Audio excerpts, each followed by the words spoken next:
So what was the loss that you took that you were just like pretty much knew that you had to switch things up, like dramatically when you realized, okay, it's time to switch everything up? That was a weight, man. Weight really took people around me. Some people took their lives.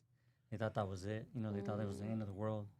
A lot of people lost bad, and I lost bad, So to me, that market crash really showed me that I needed to build a foundation.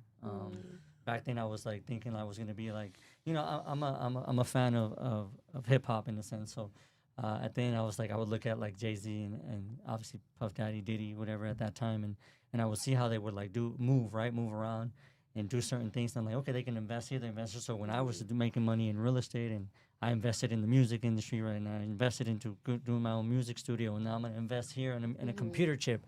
I know nothing about technology, you know what I mean? I knew nothing about tech, but I was just, I was like putting money here, putting money there, and I didn't have a strong foundation, so I was already spreading myself thin. What's your foundation that you're missing?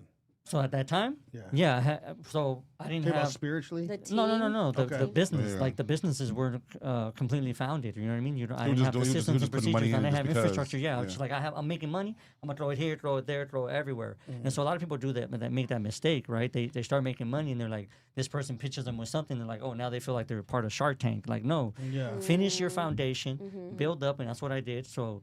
Like, for instance, I started with the tire shop. You just, okay, this is going to make me $250,000 a year. It's going to make me $500,000 a year. Okay, then, that foundation is there. Now I can develop it and kind of determine what I want to make there. Yeah. And then from there, I'm shivering a little because of the cold. Right. But, It's like Kaiser, it's like we're in the waiting room. ain't nobody going to catch a cold. I'm familiar yawning and That up a shit. little bit, John. But no, so, when I mean foundation is like, build your foundation first on one thing. And then you can go and start flourishing and doing other things. Exactly. But, like when I would see what talk about Jay-Z, like he did his thing with music. Before he even transitioned, tried to do anything else, he developed in music. And once he developed his brand, his name, then okay, let me go ahead and I can go ahead and start dealing with this and that and listening to other advisors. But if you don't have that yet, then what are you doing trying to, commingle everything and all of a sudden you don't have nothing? Because then you really don't have any wealth after that. Exactly. How do you? What's the best way to keep the wealth? And keep investing it for me.